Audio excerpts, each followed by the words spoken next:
Police আমরা তো emergency service হিসাবে জনগণের সেবা দিয়ে থাকি এবং আমরা যেই দিন থেকে শপথ পাঠ করে সার্ভিসে জয়েন করলাম ওই দিন থেকে আমরা মোটামুটি এটা আমরা ডিটারমাইন্ড যে আমরা ঈদে ছুটি যেতে পারবো না, এক ঈদে গেলে আরেক ঈদে যেতে পারবো না।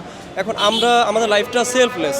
আমরা যদি ছুটিতে যাই দেখা যায় শহরের নিরাপত্তা বা সড়কের নিরাপত্তা সেটা কে দিবে? একটু বড় স্বার্থের জন্য ক্ষুদ্রতর স্বার্থ আমরা হচ্ছে ত্যাগ করতে প্রস্তুত, বাংলাদেশ পুলিশ সদা প্রস্তুত এবং আমরা সর্বোচ্চ চেষ্টা করছি ঈদে যাতে মানুষের যাত্রা বাড়িতে যাত্রাটা নিরবচ্ছিন্নভাবে কন্টিনিউ করা যায়। এই জন্যই আমরা যেতে পারলাম না। তবে আফসোস নেই, মানুষের সুখ দেখে আমরা নিজেও অপরের সুখ দেখে সুখী হতে শেখার চেষ্টা করছি। সারাদিনে 8 ঘন্টা আমাকে রাস্তায় থাকতে হয় এবং আমি যদি রাস্তায় না থাকি দেখা যায় সড়ক ব্যবস্থা আমি বা আমার মতো ট্রাফিক অন্যান্য যারা অফিসার বা আমাদের সদস্যরা যারা আছে না থাকলে সড়ক পরিবহন ব্যবস্থা একেবারেই ভেঙে পড়বে।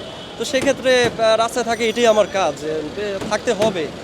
খুব খারাপ লাগে বাট দেন এগেন থাকতে হবে। তারপরেও আমি ধন্যবাদ জানাতে চাই আমাদের মাননীয় কমিশনার স্যারকে, উনি আমাদের বক্সগুলো প্রায় ম্যাক্সিমাম বক্সে এসির ব্যবস্থা করে দিয়েছে। সো আগের চেয়ে তুলনামূলকভাবে কষ্ট কমই হচ্ছে বলা যায়। ডেফিনেটলি মিস করে but we are in a service. তারাও এটা বোঝার চেষ্টা করেন যে আমার ছেলে বা আমার ভাই, আমার ভাতিজা সে যদি হচ্ছে নিজে একটু স্যাক্রিফাইস করে তাহলে আরও 10 জনের হচ্ছে সুখের কারণ হয়ে সে দাঁড়াতে পারবে, 10 জন তার জন্য শান্তিতে বাড়ি পৌঁছাতে পারবে, সময় মতো বাড়ি পৌঁছাতে পারবে এবং তাদের ঈদ যাত্রাটা নিরবচ্ছিন্ন হবে।